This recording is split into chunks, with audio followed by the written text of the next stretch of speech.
Thank you very much, Jim. Thank you, everyone, for joining us today. I'm very excited about Death Before Dishonor this weekend. It's great to have you with us. I really appreciate it. The support we've gotten from the wrestling media since the relaunch of Ring of Honor has been amazing, and I think it's been a lot of your support that kept Ring of Honor really going for 20 years, and I think is going to keep it going for a very long time going forward. So I'm very grateful for all of you, and we'll try to get through as many questions as I can while still giving detailed answers, but I'll try to balance that. Thank you very much, and Jim, I'll turn it over to you, sir. All right, Tony, thank you. And thank you to everyone again for joining us. So we're going to start with Kenny Mcintosh from Inside the Ropes, and following Kenny will be Jay Shell Nicole from Inclusive Creations.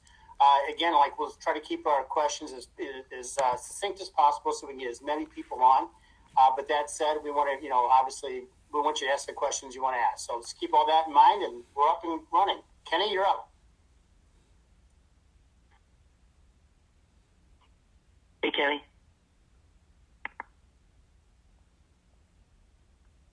Kenny, you're muted. You need to unmute your line.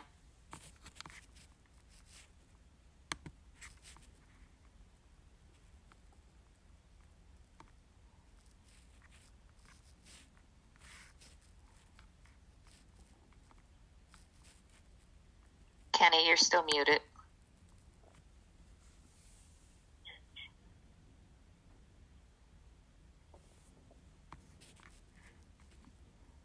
All right, Jim, we'll have to move on for now. Yeah, let's go ahead. Let's go to Jay Shell Nicole from Inclusive Creations. And then following Jay Shell will be Brandon Thurston from WrestleNomics. And Kenny, we'll see if we can regroup with you a little bit later. Jay Shell, you're up.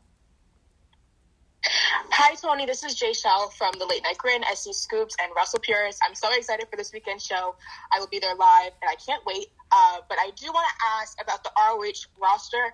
We've seen some crossover between AEW and the ROH roster, and I'm looking to see if you have an ideal size for the roster, or if you're looking to just have AEW stars bounce from ROH, or have people even sign to ROH individually.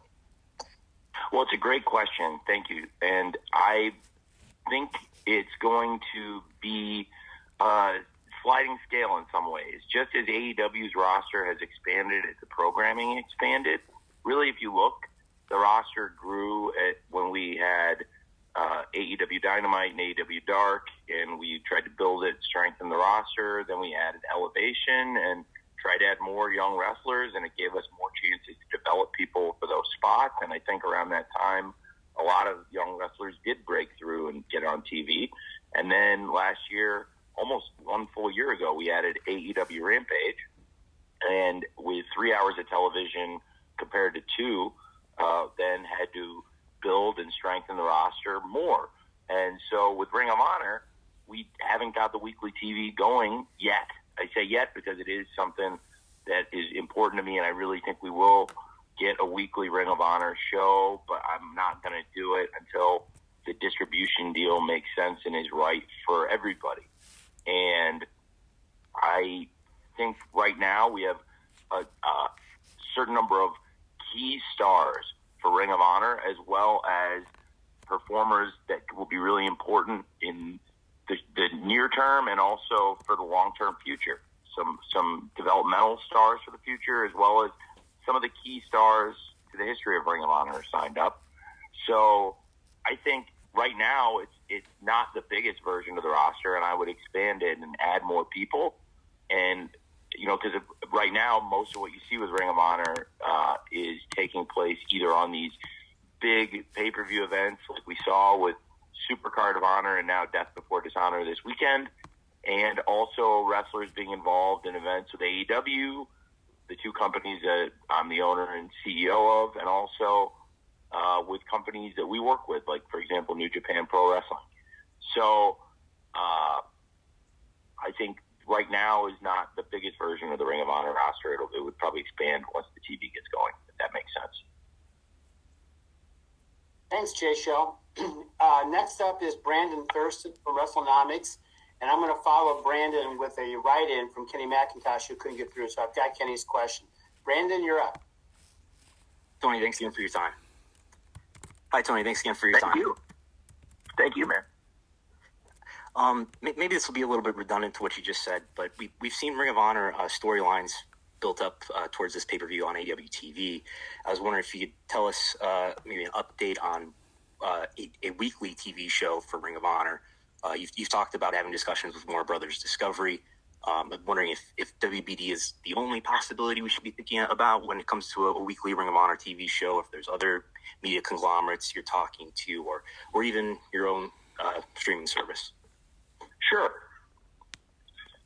Well, I have talked to Warner Brothers Discovery, and I'm continuing to talk to Warner Brothers Discovery about it. I have worked with them now to get Death Before Dishonor on Bleacher Report, where it will be available this weekend. I think that's a really positive step.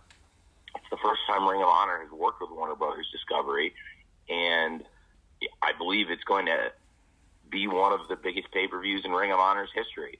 So I spoke to them yesterday, and they're really excited about this event, and there's been good pre-ordering. It's different pattern than AEW, but for Ring of Honor, this is going to turn out to be one of the strongest shows in their 20-year history of producing events. So I think it's a great way to start the partnership with this event, get Warner Brothers Discovery familiar with the Ring of Honor brand, which is happening. We've been in Atlanta this week, one of the home cities of Warner Brothers Discovery. A lot of the executives have come to the show and been around AEW, and also around a lot of the great Ring of Honor stars. So I think there's definitely appetite on both sides and interest. And like I said, we started things out together with our first pay-per-view event with Warner Brothers Discovery working with Ring of Honor, and hopefully I really would love to parlay that into weekly TV for Ring of Honor, which would be, I think, great for the wrestling fans and obviously great for everybody working with Ring of Honor. Brandon. Thanks. The next question is going to come from Kenny, as noted, and Chris Mueller will follow from Bleacher Report. Kenny's question is probably in the same vein, but let's ask it anyway to make sure we cover off everything on this topic, Tony. Kenny asks, he just wonders is the long-term vision for Ring of Honor to have its own TV show and only have ROH on AEW for an interpromotional type build pay-per-view, or will Ring of Honor maintain a presence on AEW TV long-term regardless? Well, that's a great question. I would like there to be interaction. I think the two companies can work together. I believe both companies would benefit from that, AEW and Ring of Honor. But I would like a lot of the primary focus on Ring of Honor to be on Ring of Honor shows going forward. But there's also a lot of positive things about having some of the people who are the champions in Ring of Honor being involved in AEW TV, and vice versa, having a lot of the AEW stars competing in Ring of Honor, including for the championships, which is contributed to, I think, a lot of the interest in Ring of Honor, frankly, because right now Ring of Honor has one of the strongest lineups of champions in pro wrestling. It includes some of the homegrown stars of Ring of Honor and also some of the top stars of AEW who've gone and competed there.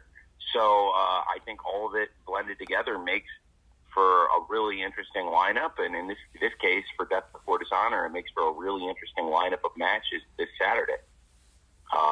I think AEW Television could be involved in the promotion of Ring of Honor and cross-promoting Ring of Honor, and also to some extent, in populating Ring of Honor in terms of competition going back and forth.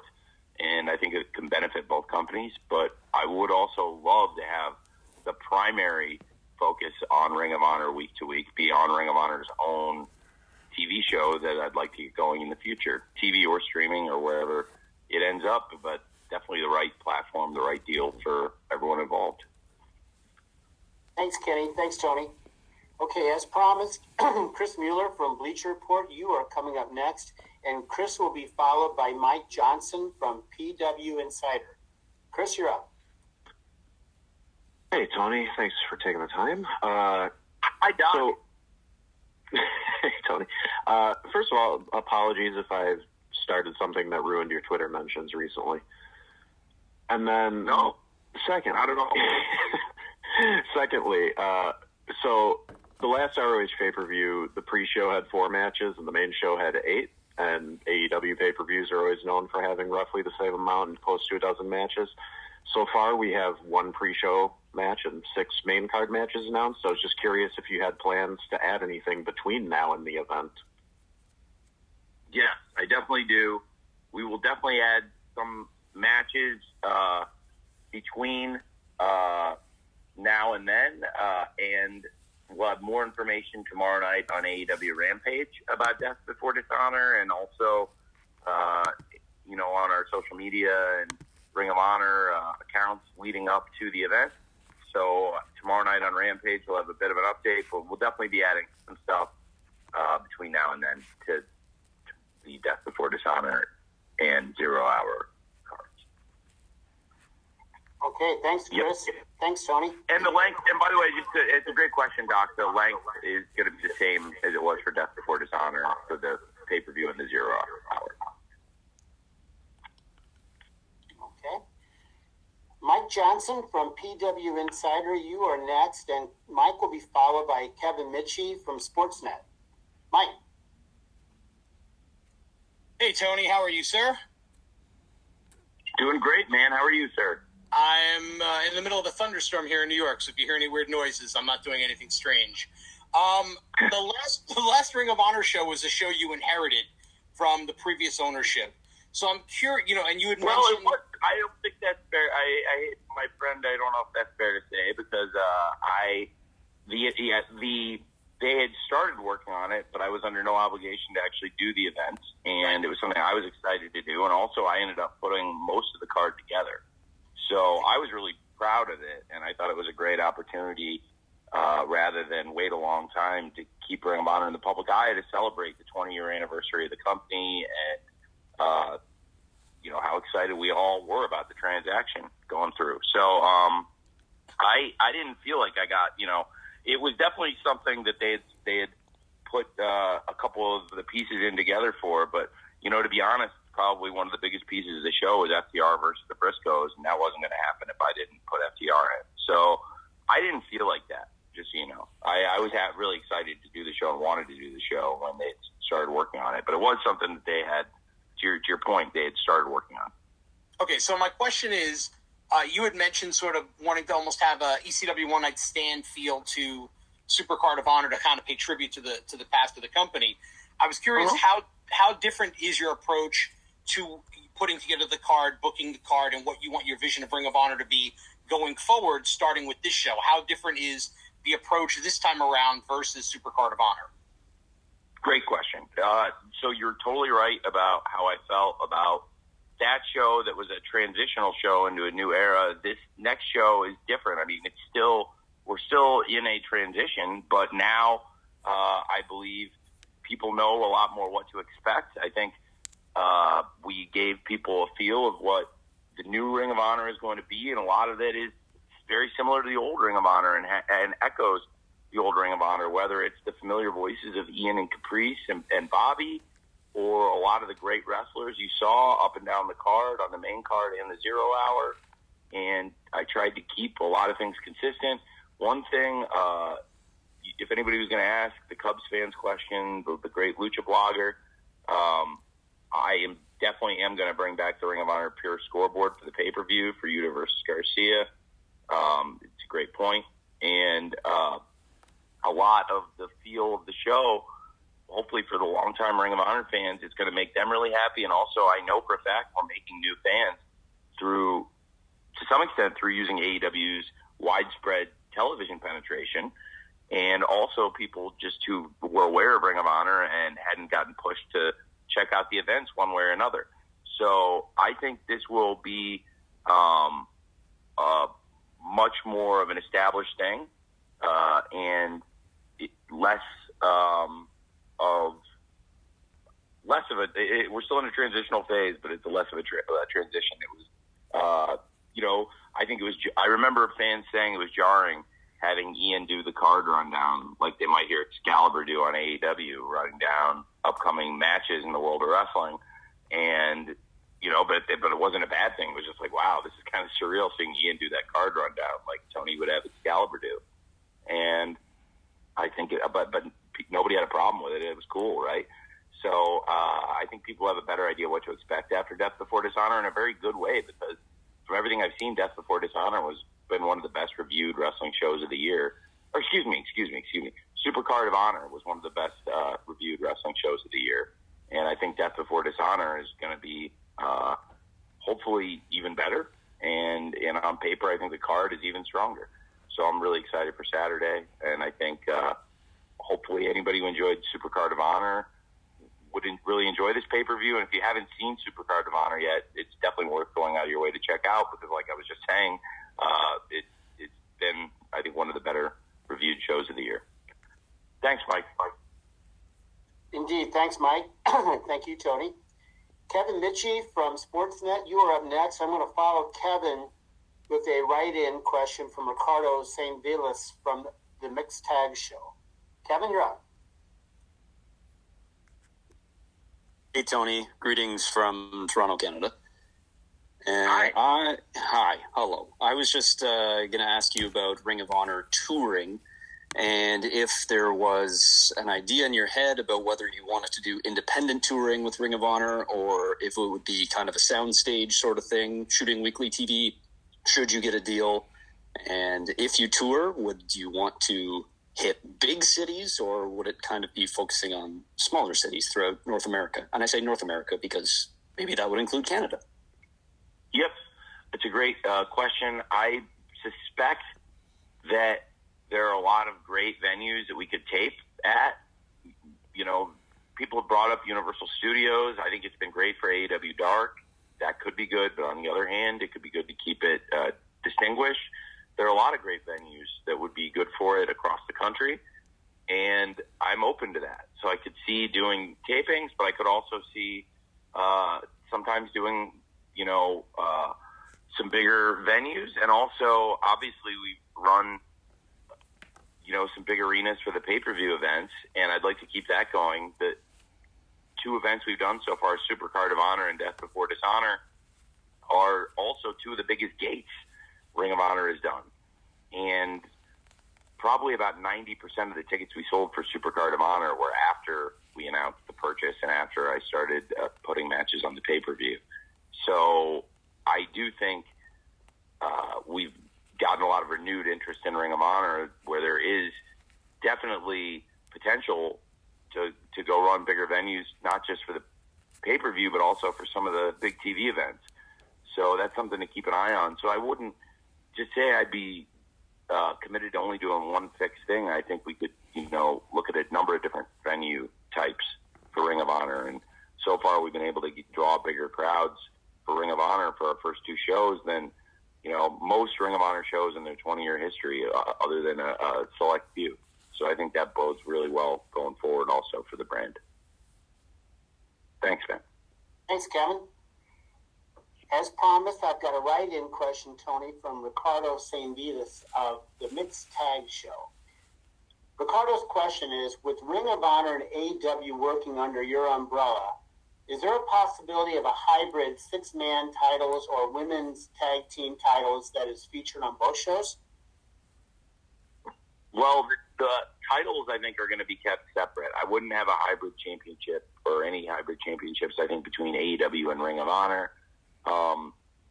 For example, the AEW All-Atlantic Championship is a belt that has been defended outside the country versus wrestlers outside of AEW, and then Pac or whoever ends up retaining the title in his upcoming defenses, the champion will return to America and defend that title against AEW wrestlers.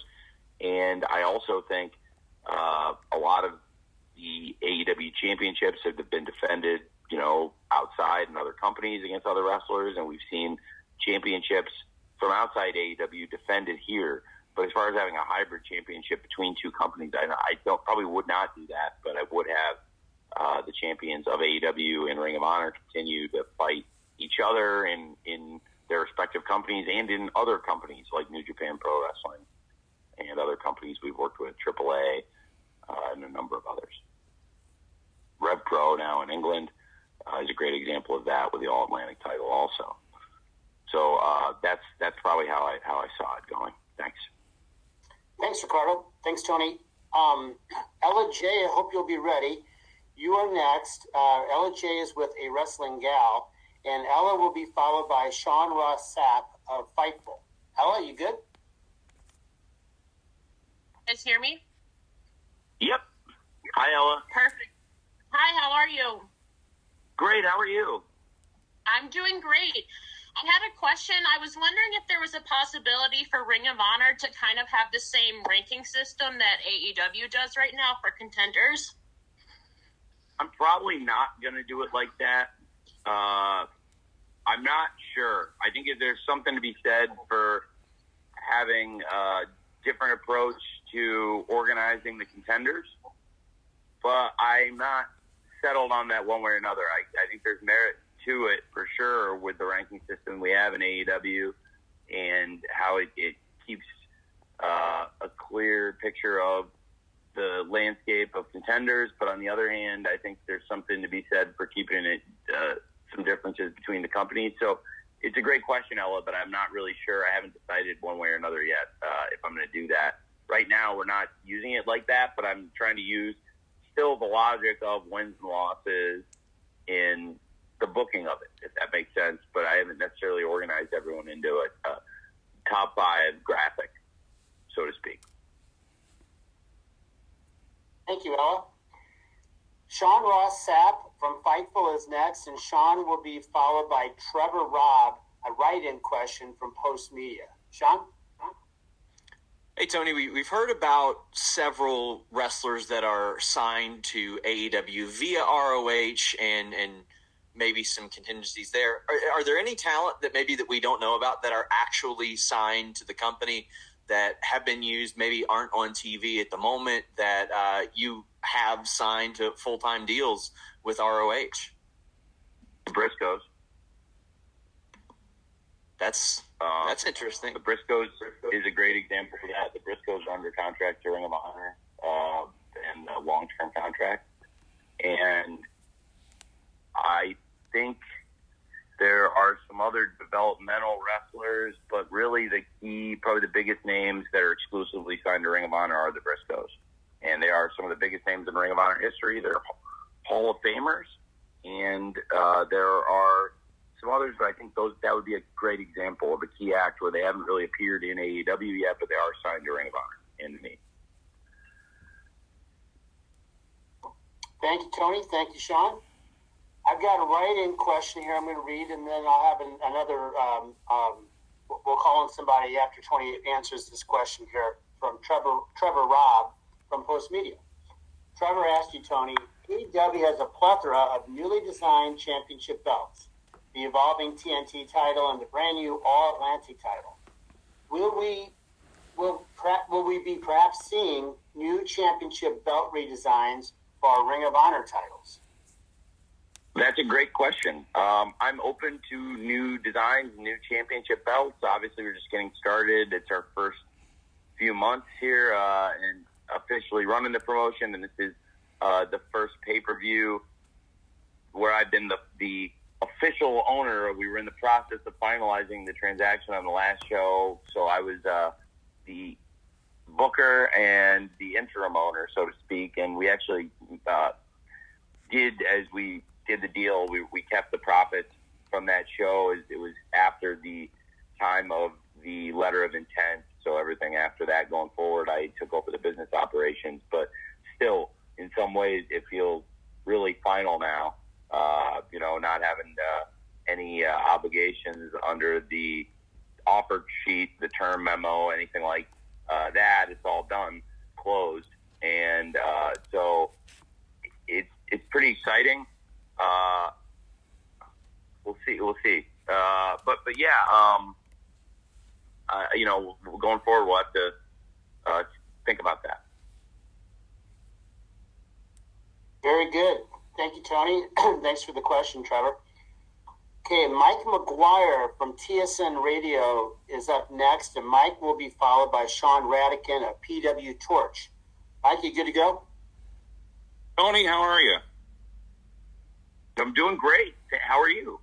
I'm mad at myself, actually, because after hearing 10 other people ask you how you are and still hearing you say you're great, I was like, come on, don't start with that. But that's where we're going. You not want to? I mean, I am doing pretty great. I feel very good and very blessed. It was a good night for us last night to be here in Atlanta, one of the homes of pro wrestling and one of the homes of Warner Brothers Discovery. So I'll give you the longer answer when you ask me how I am. I'm really great. It was really nice to see so many of the folks from Warner Brothers Discovery last night here with AEW, and now they're also supporting us with Ring of Honor. And for them to be talking to me about Ring of Honor is kind of surreal, to be honest with you, because it's just a few years ago when we were getting this thing off the ground with AEW, and now here we are doing Ring of Honor together. So thank you for asking, and I'm doing great.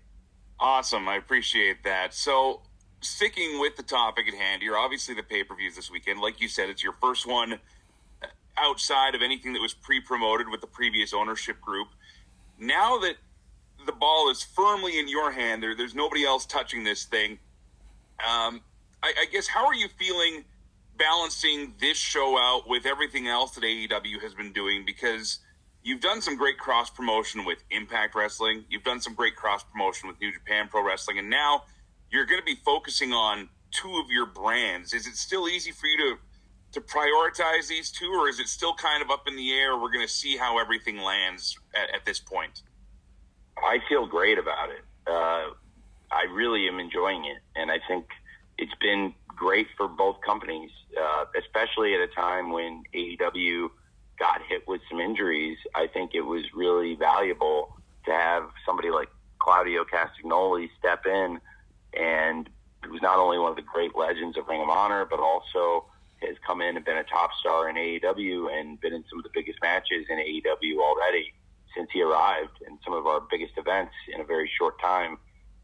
And now is going on to challenge for the Ring of Honor World title against Jonathan Gresham, who's very important in Ring of Honor's history. And, you know, to have two legends of Ring of Honor, I think it's fair to say, Claudio Castagnoli and Jonathan Gresham, two wrestlers who've held championships but have had really different paths in Ring of Honor. And, you know, Jonathan Gresham has done something and accomplished something that Claudio never has in pro wrestling. Claudio's done all these great things, and he's always talked about as a wrestler's wrestler, and is definitely one of the most respected athletes in this business.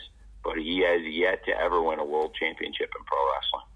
And it's something that's eluded him everywhere he's gone, and Jonathan Gresham has not had that problem. Jonathan Gresham's been a great champion for Ring of Honor and has continued to be. And I think it's a great example of trying to integrate a wrestler from Ring of Honor into the AEW programming. I've enjoyed the matches he's had in AEW, and I've obviously loved the matches he's had in Ring of Honor too. And I think it's going to be a great match, a great clash of styles in some ways, but on the other hand, two similar styles in some ways from two athletes who are very differently physically built. And I'm really looking forward to Ian and Caprice calling this. I think Ian did a great job putting some thoughts down, not exactly on paper, on Twitter, put some long thoughts down and long-form thread, breaking down some of the physicality, some of the psychology behind Claudio versus Jonathan Gresham. And that's one match I'm interested in particular. And I also think it's a great example of the roster of AEW and the roster of Ring of Honor having some fluidity. And then there's some wrestlers from AEW who have never, probably would never appear in Ring of Honor. And also now we've had some wrestlers from Ring of Honor who are exclusive to there. So right now I think it's been a good pattern for everyone. Thank you, Mike. If that makes sense. Thanks, Mike. Sean Radican from PW Torch is up next, and Sean will be followed by Stephanie Francombe from Steel Chair. Sean? Hey, Tony, how are you? I'm awesome, man. How are you, Sean? I'm good. I'm excited about the show this weekend, and I wanted to ask you about, promoting the show. There's been stuff on AEW Dynamite, but also some really good video packages with, Caprice Coleman moderating the Briscoes and FTR, and Ian Riccaboni being used for the Jay Lethal and Samoa Joe match this weekend, and they really captured the, kind of the feel of ROH and what it's about in my eyes. Can you talk about, is this representative of, you're booking 2 shows, what's it going to be like once, or what do you anticipate it being like once TV starts? And do you think the 2 shows are going to, Dynamite, has its own pace, but it seems like ROH now has a real shot to have a different feel. And personally, what's that like? I'm sorry, this is long-winded, but what's that like for you to, develop, ideas for the 2 shows and have 2 distinct feels for each show? Well, they're great questions, and it's not long-winded at all, Sean. You have to remember who you're talking to. So I give what you get. Your question was not long-winded in any way, and I'll try to not make my answers like that. But it's a great question, a good couple questions. So I appreciate you saying that. I think the video packages that we put together, they have a different feel than AEW. We've got some different hosts that I think add to the presentation. You mentioned the great jobs that Ian has done, in a particular Caprice recently, for example, with FTR and the Briscoes, and some of the videos that Caprice has done in the lead up to the pay-per-view. I think they do a great job. So in particular, having different hosts has added to it. Now having Ian and in particular, again, Caprice appear on a regular basis on AEW TV. They've been on Dynamite, and Caprice has been on Rampage a lot. And I think it's been great. And I do think that's helped build an audience in some ways for Ring of Honor, but also show that Ring of Honor has a different voice and a different presentation. I think that'll continue into the television. The pay-per-view, like I said, Supercard of Honor was incredibly well received, and now I'm really very optimistic that Death Before Dishonor this weekend is going to be a great, great pay-per-view, and again, can hopefully show the kind of feel that we're going to have for Ring of Honor, and it's a different pacing and even a different pay-per-view structure in some ways than we've done with AEW, where this pay-per-view, has got a different length and a different feel. And I do think that it's going to be positively received. I'm hopeful, but I also think that it'll give people another flavor of what to expect. And you'll see the Ring of Honor pay-per-views. They're just a little different from the AEW pay-per-views, still great. And hopefully that'll continue into TV. They'll have 2 distinctive feels for the shows, I really believe. And I hope you'll enjoy them. There are some people I know, some wrestling purists who I've told that they're really going to enjoy the Ring of Honor shows. Like a great example, like my friend Rick Rubin, who is just an awesome, awesome guy. I hate to name drop him, and I rarely do, but I really like him a lot, and he loves pro wrestling so much, and he's one of the smartest people I know, and just a really, really, really cool, really good person. And I think this is a wrestling show Rick Rubin's really going to enjoy. Just an example of someone I know. He watches all the AEW shows. He loves them and talks to me about stuff all the time. Christian Cage in particular has been killing it in his eyes. And I really respect his thoughts and his ideas, and I just love Rick. And this is a show I think Rick's really going to enjoy. So I'm fired up. Thank you, Sean. Thanks, Sean. As promised, Stephanie Francone from Steel Chair is next. On deck will be Bill Pritchard from WrestleZone. Steph, yep. Hi, Tony. Hi, hello. How are you? Oh, I'm very well. Thank you very much. How are you? Oh, great. The sun is wonderful here in France, and we are looking forward to watching this new Ring of Honor pay-per-view. I wanted to ask you about the tradition, because Ring of Honor is really something about tradition, pure rules, and things like that. And it also helped a lot of talents to become who they are today. And for you, was it essential to have in your roster some of those people who help Ring of Honor become what it is today? I think about CM Punk, Samoa Joe, Claudio, people like that. Thank you. Thank you for asking. I think it's been tremendously important to the resurrection of Ring of Honor and getting some of the key names involved. I think Final Battle, AEW had very little to do with the event, but I wanted to help out because, like I've shown with a lot of other wrestling companies, when the chips are down, if somebody needs help, if it's not going to hurt AEW and if it's going to help them but not hurt us, I'll generally do it. And, we've done it for other wrestling companies before. And when Ring of Honor was going down, Final Battle 2021 was going to be the last show under the previous ownership, and it was looking to be the last Ring of Honor event for probably a while. And they came and reached out and were interested in having some of the legends of Ring of Honor, like the CM Punk, Bryan Danielson, Adam Cole, who are three of the top stars in AEW. Of course, all of them have been out injured, and I'm optimistic we'll get all three back, hopefully soon, and it'll make a huge difference in AEW. Not to get totally sidetracked talking about AEW, but there are three of the great legends of Ring of Honor, and at the time of Final Battle, they were all on fire in AEW. I mean, in December, that's the stuff that was carrying us into the TBS era. The three programs that really got AEW through from TNT to TBS transition, in my opinion, and really just looking at the data, were the CM Punk versus MJF, the Hangman Page versus Bryan Danielson, and the Orange Cassidy versus Adam Cole programs, which all three did great every week. And Punk, Danielson, and Cole at the time, huge part of the AEW TV every week, but also three legends who had very different careers and had huge accomplishments, each of the three of them in Ring of Honor. And of course, Punk and Danielson are two of the original four Ring of Honor Hall of Famers in that inaugural class.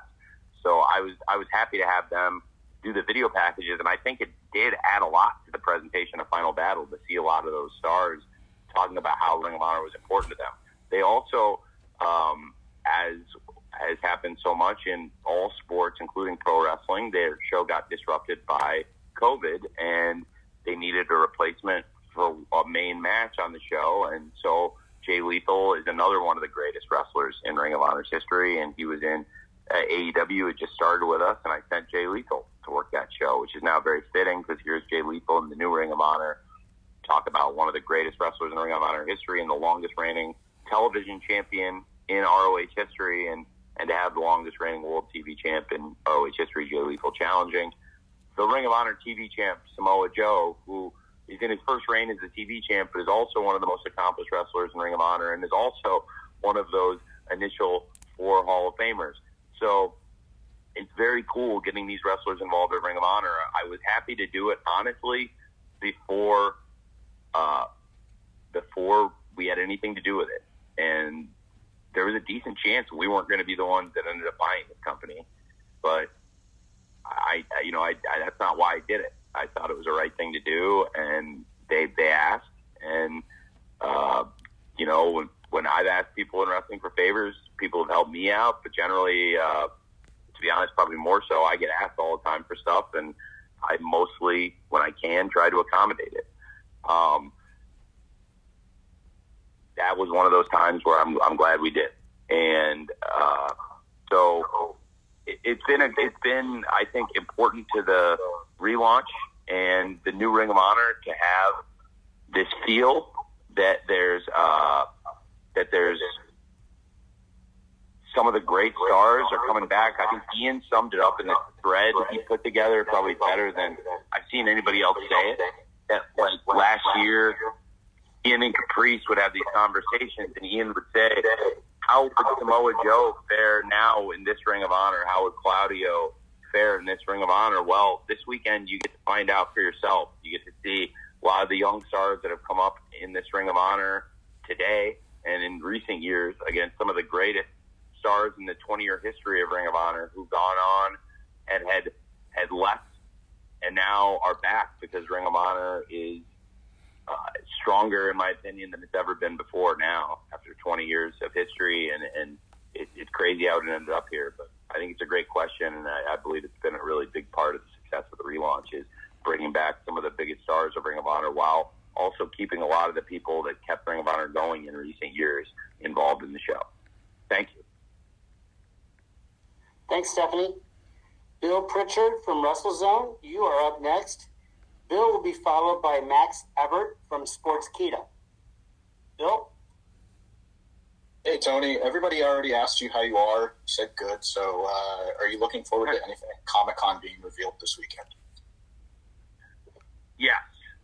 We are going to have hopefully some good news at Comic-Con, but I'm not sure yet if it's going to go through, but I'm hopeful that it will. So that would be great. And so I'm optimistic we'll have some news at Comic-Con, but I can't say for sure yet just because of the unpredictable nature of the things I could be announcing. If that makes sense. I want to be there. It's hard, but in some ways it's why we have such a great team. I would 99 times out of 100 be there with a group at Comic-Con. The only times there's been stuff for AEW that I haven't been able to go to, it's because there's been something else going on with AEW, which is a good thing. I've done every TV show we've ever done. Every dark match that's ever aired, I was there. And at least in the building, even though I might, if it was an elevation or dark before a show, I might be running around doing a pre-tape or putting something together for Dynamite. But every Dynamite, every Rampage, every event we've done, I've been there. And I want to be there for the Comic-Con, but of course it's the same day as Death Before Dishonor. So it's a great question if AEW and Ring of Honor, either company will have anything to announce at the event. Ring of Honor, I'm not so sure. I think we're going to be 100% focused on Death Before Dishonor on Saturday. AEW will have a presence at Comic-Con. Of course, some of the wrestlers there are some of the legends of Ring of Honor, too. And I'm optimistic that they could have some good announcements there. But they would probably have more direct impact and influence on AEW than they would on Ring of Honor, to be honest, if that makes sense. Thank you, Bill. Thanks, Max Everett from Sportskeeda is next, and I will follow Max with a write-in from Sebastian Diaz from Sonar FM in Chile. Max?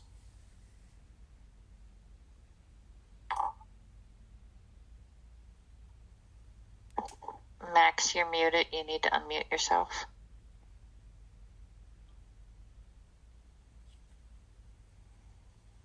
If you click the green microphone or the red microphone that's on the dashboard. Thank you, Rob.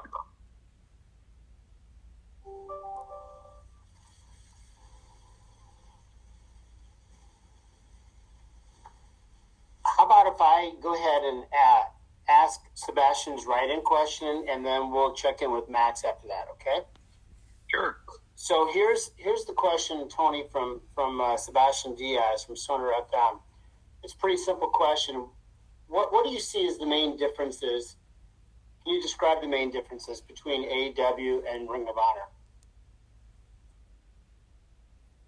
It's a great question. Well, they're very different promotions. Ring of Honor has been around a lot longer and has a more established history in some ways. Ring of Honor's been around now for over 20 years, whereas AEW, we've only been around for about 3 years. Ring of Honor has some different rules. For example, there's a heavy emphasis on the Code of Honor. It's a different presentation. And again, just when you have a different history and a different presentation, some of that is intrinsic. It's hard to put a finger on how it's different, but it's just different. And so they're different companies with different feels. Some of the great stars of both companies are the same. Like CM Punk is one of the most important wrestlers in both companies' history. Bryan Danielson's a very important wrestler in both companies' history now. But those histories are very different. And also the sizes of the companies. AEW has risen further and faster than any wrestling company in recent history. And, I can get into many debates about the business of this stuff, but the bottom line is the numbers, the numbers we've done on pay-per-view and live attendance are the things that probably translate historically the best, because they're not going to be impacted by the cord cutting or the fragmentization of cable or various other factors. But I think when you look at the live attendance numbers AEW has done in our first 3 years and as of today in 2022, and the pay-per-view numbers that we've done and continue to do that have been stronger than ever in the past year, Nobody's really done those numbers outside of WWE in this business since WCW. WCW at the peak of the wrestling business, had done bigger numbers, but I would say in the early to mid 90s and the late 90s into 2000, the numbers we're doing are very consistent with numbers WCW did, and that was a huge part of the wrestling business. Now, when the wrestling boom really got going, I think the place of WCW in history is historic, and it's very different. But the business we're doing right now is also significantly stronger on pay-per-view, and the revenue higher, and the live attendance higher by a wide margin than WCW in the early to mid 90s and frankly into the late 90s and early 2000s. So I think AEW's place in wrestling history is pretty significant, because AEW should be known as being the strongest challenger promotion, the strongest wrestling promotion other than WWE. That's why I say it's a challenger promotion, but I'm just spelling out who the person you're challenging is when you're competing in the wrestling business in North America or the world. And I think AEW, it's very fair to say, is probably the strongest challenger brand in wrestling in 2 decades. They're very different promotions.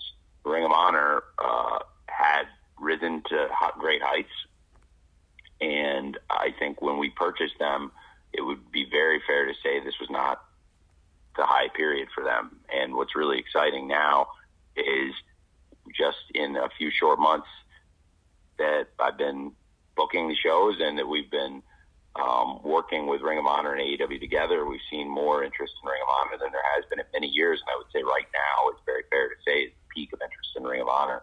This will be the strongest back-to-back pay-per-view performances in Ring of Honor history by far.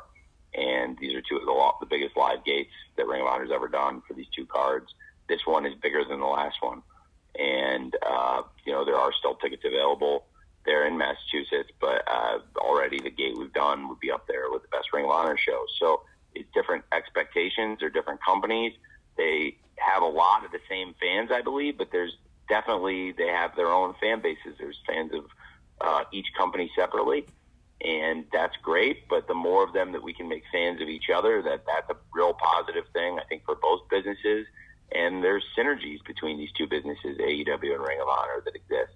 So synergy is a word that I learned in, you hear the word synergy thrown around a lot, but I don't actually think everybody who hears the word knows what it means.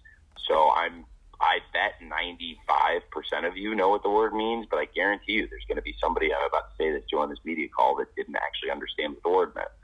Synergy is when you have 2 things separately, say peanut butter and jelly, and they're great separately, but when you put them together, they're stronger than just A plus B. Like the combination is better than what it should be in many ways. And so the synergies of them together are stronger than they would be separately, or if you just add to them together, A plus B as a compound is stronger than just adding up A and B.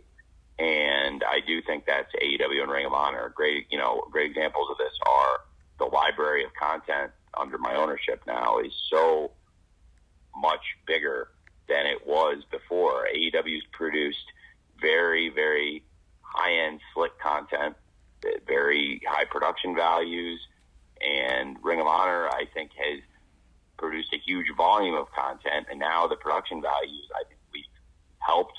We've made them stronger. I think Death Before Dishonor is going to look better than a lot of the Ring of Honor shows had historically, and I want to make Ring of Honor feel like a very major league promotion without completely changing the look and feel of everything they've done in 20 years, but also trying to catch Ring of Honor up in many ways to AEW in terms of the commercial success and how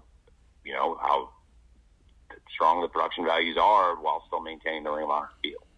So it's a lot. That's like I said before when Sean asked the question. I joke I give long-winded answers. That's a long-winded answer, but it's a serious question, and I want to give a serious answer. So I hope that starts the kind of answer. Thanks. Very good, Tony. Thank you, and thanks for the question, Sebastian.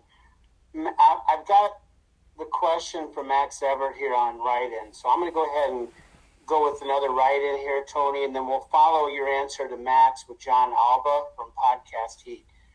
Max's question is, given ROH's history with New Japan and the recent Forbidden Door event, could we see a collaboration between the promotions once more? So, sorry, Jim, that was can you ask that one more time? Just want to make sure I understand. I'm not sure if the question is succinct here.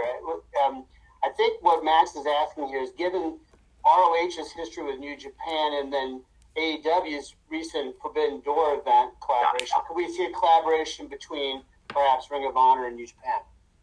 Got it. Yes, I do think that's possible, and I think all three companies working together is possible. So I definitely believe that. And really, we saw that to some extent at Forbidden Door, that there was some collaboration between all three companies, of course, when there was the winner-take-all tag match with FTR versus Roppongi Vice versus the United Empire.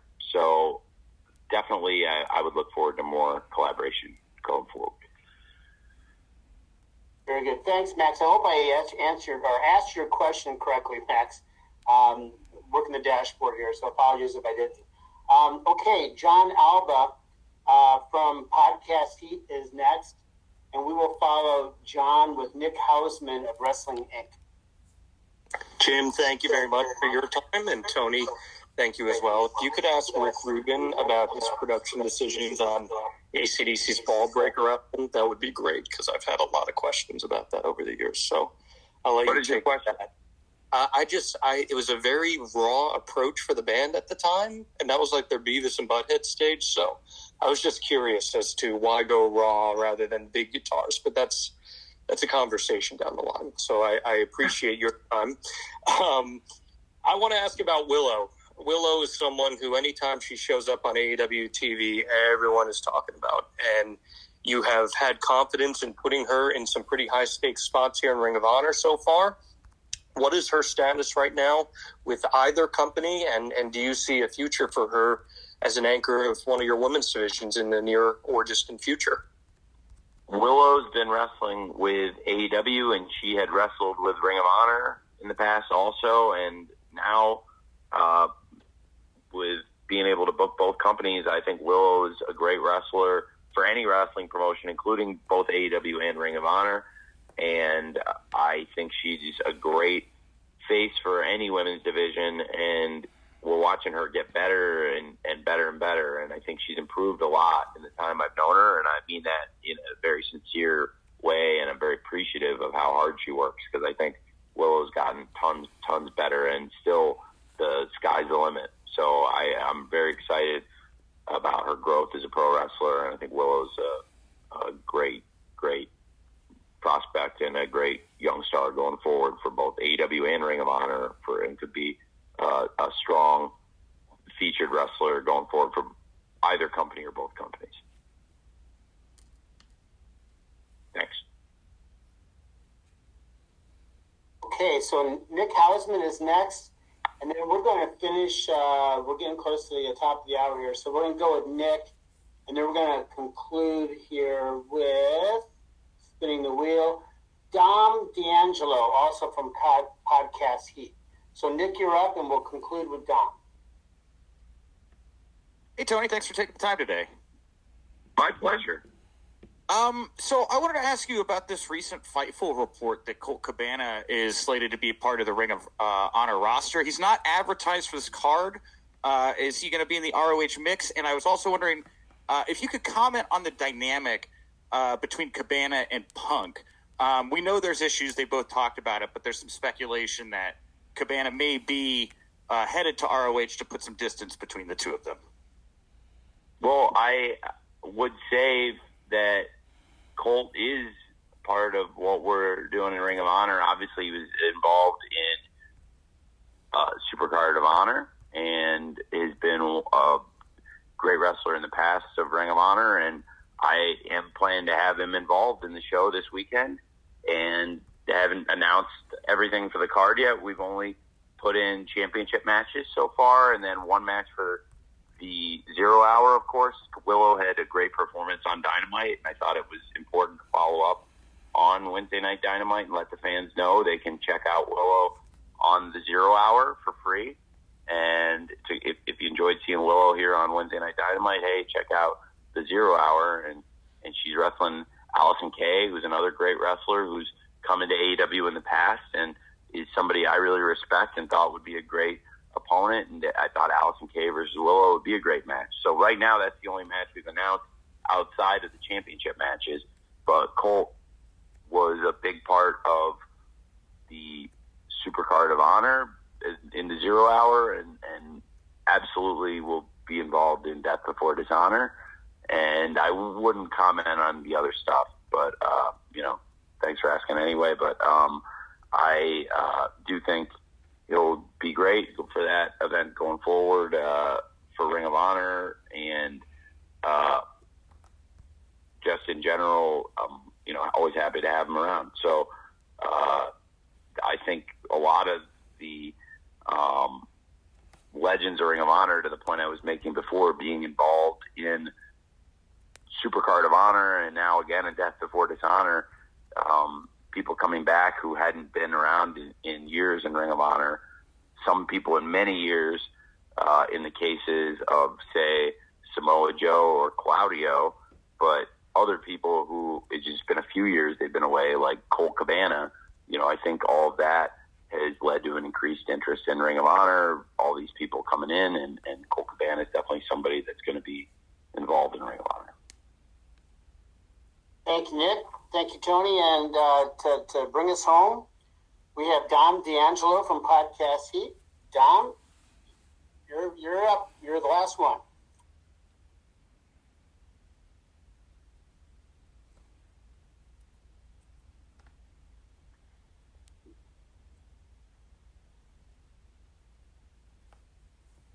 Hello, Dom.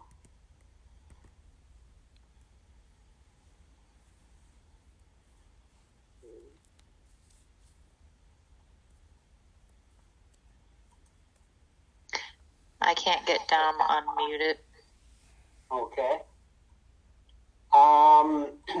Well, let's see here. Let's see if maybe we can squeeze one more in. I'll tell you what. Sure. I've got a write-in. How about that? Let's end with a write-in. And then we'll close it. It's a good writing question here from Isa Ramos from Lucha Libre Online. Very excited for this show. How is it booking two separate companies, and what's the decision process to figure out what ROH talent to feature on AEW television? Well, I really appreciate the question, and I really enjoyed the booking of both companies, and I think it's been great having a lot of the great wrestlers involved that have straddled both promotions. In particular, Samoa Joe, before he got knocked out of action, having him being involved in both companies. I mean, he's one of the greatest wrestlers in the world, and certainly a legend in Ring of Honor. And having him involved now in AEW too is great. And I'm really excited about him finally making a return this weekend at Death Before Dishonor, defending the World Television title against Jay Lethal, and what I'm sure is going to just be an awesome match. And I absolutely have followed Ring of Honor. I've enjoyed Ring of Honor and been a fan of Ring of Honor during its history. And it's very different to go back and try and pay tribute to the history of another promotion versus AEW, where I try to pay history to all of pro wrestling and try, I think AEW is the home of pro wrestling on TV. And, whether it's bringing in some of the old legends of wrestling and paying tribute to them, and their past accomplishments, or honoring our own history at AEW, things that have happened in our 3 years, it's important to me, but it's also our own homegrown history. It's very different than taking over Ring of Honor, and reimagining a company that has had a great history and has a great legacy in pro wrestling. So it's very different, but I really enjoy it. And I think that there's a great balance between the two. it's different than when we started doing Rampage and doing a second AEW TV show versus, booking a second promotion. But it's a lot of fun. Thanks for asking that. Jim, I don't know if did you ever, the person who couldn't get their phone unmuted, did they ever get it fixed? I think we just closed the panel, if you will. So right here at the top of the hour, Tony. So we got to get Easton in there in place. So hopefully we've accommodated everybody sufficiently here. How's that sound? Well, great. Yeah, it's good. Well, I'm really glad to be able to talk to everybody today, and lots of great questions. Thank you, Jim, for getting this set up. Thank you, Mandy and Robin. I really appreciate everybody taking the time to talk about Death Before Dishonor. Hopefully a lot of you are going to make it up to Lowell Mass for the event or get a chance to watch it on TV or streaming. And I'm just really humbled by how much interest there's been in the new Ring of Honor. And I'm really excited for the future of Ring of Honor and for AEW. And without all of you great folks in the media and the coverage you provide, disseminating all the information, and giving your thoughts to the fans around the world, you power pro wrestling, and the wrestling media helped bring me to pro wrestling over 30 years ago. And I know a lot of you grew up with the wrestling media, and now you're a part of that same wrestling media, and it's really great. And I appreciate your time, and thank you for taking the time to talk to us today about Death Before Dishonor. Thanks for that close, Tony, and we'll just echo on our end to thank everybody. We are at the end of our time, but we're very, very grateful. And as always, as you know, we provide an audio file of the presser that you just attended. So we'll be doing that shortly. So be looking for that, and we hope to see you in person on Saturday night. If not, we know you'll be tuned in, and for that, everyone at Ring of Honor is extremely grateful. So again, thanks a million for attending, and best wishes for a good rest of your week and a great weekend ahead here with Death Before Dishonor. Thanks, everyone.